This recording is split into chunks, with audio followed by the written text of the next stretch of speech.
है प्रचंड, बोल मस्तकों के झुंड, आज चंद्र की घड़ी की तुम गुहार दो।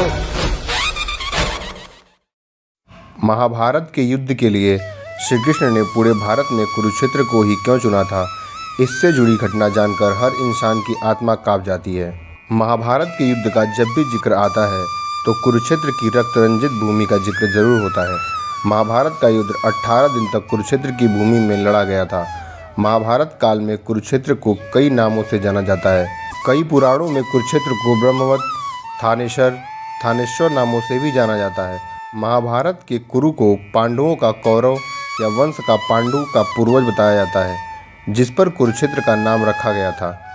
आमतौर पर सभी लोगों के मन में सवाल आता है कि श्री कृष्ण ने महाभारत के युद्ध के लिए आखिर कुरुक्षेत्र की भूमि को ही क्यों चुना। आइए जानते हैं। महाभारत से जुड़ी कई पौराणिक कहानियों के अनुसार जब पांडव और कौरवों के बीच युद्ध की घोषणा हुई तो भगवान श्री कृष्ण ने अपने कई दूतों को कई जगहों पर भेजा और महाभारत के युद्ध के लिए कोई भूमि ढूंढने के लिए कहा। श्री कृष्ण जानते थे कि महाभारत का युद्ध बहुत ही भीषण और रक्तरंजित होने वाला है, इसलिए उन्हें ऐसी भूमि की तलाश थी जो युद्ध की क्रूरता को सह सके। ऐसे में कई दूतों ने श्री कृष्ण को कई जगहों के बारे में बताया, लेकिन उसमें से जब एक दूत श्री कृष्ण के पास आया तो वो बहुत उदास और अत्यंत पीड़ा में था। जब श्री कृष्ण ने दूत को इतनी दयनीय अवस्था में देखा तो उन्होंने दूत से इसका कारण पूछा। दूत ने कुरुक्षेत्र में घटी एक घटना बताई, जिसके अनुसार दो भाइयों के बीच खेत में मेड़ बनाने को लेकर झगड़ा था। दोनों ने एक खेत में बंटवारा किया हुआ था। सिंचाई का पानी ज़्यादा न पहुँचे, इसलिए दोनों ने बीच में मेड़ बनाई हुई थी। एक दिन यह मेड़ टूट गई, जिससे दोनों भाइयों के बीच लड़ाई हो गई। धीरे धीरे यह लड़ाई इतना ज़्यादा बढ़ गई कि दोनों भाइयों के बीच हाथापाई होने लगी। मारपीट इतनी रक्तरंजित युद्ध में बदल गई कि बड़े भाई ने छोटे भाई की हत्या कर दी और उसके शव को घसीटकर मेड़ बनाने वाली जगह पर रखकर उससे ही सिंचाई का पानी रोक दिया। जब श्री कृष्ण ने दूत की बताई यह कहानी सुनी तो उनको भी बहुत पीड़ा हुई।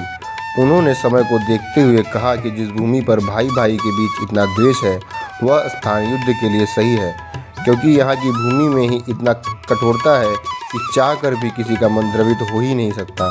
श्री कृष्ण को इस बात की शंका थी कि कहीं पांडव कौरव के दबाव में आकर कोई संधि न कर लें, इसलिए महाभारत का युद्ध अनिवार्य बन गया था, क्योंकि इस युद्ध से बड़ा बदलाव जुड़ा हुआ था। इस कारण श्री कृष्ण ने कुरुक्षेत्र की भूमि को युद्ध के लिए चुना। कुरुक्षेत्र की रक्त रंजित भूमि को महाभारत के युद्ध के लिए चुने जाने से जुड़ी कई अन्य कहानियाँ भी हैं, लेकिन यह कहानी सबसे ज़्यादा प्रचलित है। कुरुक्षेत्र की भूमि पर इतना भीषण रक्त रंजित युद्ध हुआ था, इस बारे में जब श्री कृष्ण से देवताओं ने सवाल किया कि इस भूमि पर कौन ही बसना चाहेगा और युगों युगों तक इस भूमि को किसी काल की तरह देखा जाएगा जिसने 1 लाख मानव रक्त पिया हो। यह सुनकर श्री कृष्ण ने कुरुक्षेत्र की भूमि को शाप मुक्त करने के लिए यज्ञ करने का तरीका बताया और कहा कि कुरुक्षेत्र में आकर जो भी सच्चे मन से अपने पूर्वजों का तर्पण करेगा उसे मोक्ष की प्राप्ति होगी, क्योंकि इस भूमि पर न्याय और अन्याय के बीच युद्ध हुआ था। इसी कारण से यह भूमि अन्याय की समाप्ति के लिए याद रखी जाएगी। महाभारत का युद्ध हस्तिनापुर से 185 किलोमीटर दूर लड़ा गया था। इस रक्त रंजित युद्ध के बारे में महाभारत के वन पर्व में इनका उल्लेख मिलता है कि कुरुक्षेत्र में आकर सभी लोग पाप मुक्त हो जाते हैं। वहीं नारद पुराण के अनुसार जो लोग कुरुक्षेत्र की धरती पर जन्म लेते हैं उन्हें फिर अपने कर्मों को चुकाने के लिए फिर से जन्म नहीं लेना पड़ता। भागवत पुराण के प्रथम श्लोक में कुरुक्षेत्र को धर्म क्षेत्र भी कहा गया है। क्या आपको इससे पहले ये कहानी मालूम थी? कृपया कमेंट सेक्शन में ज़रूर बताएं।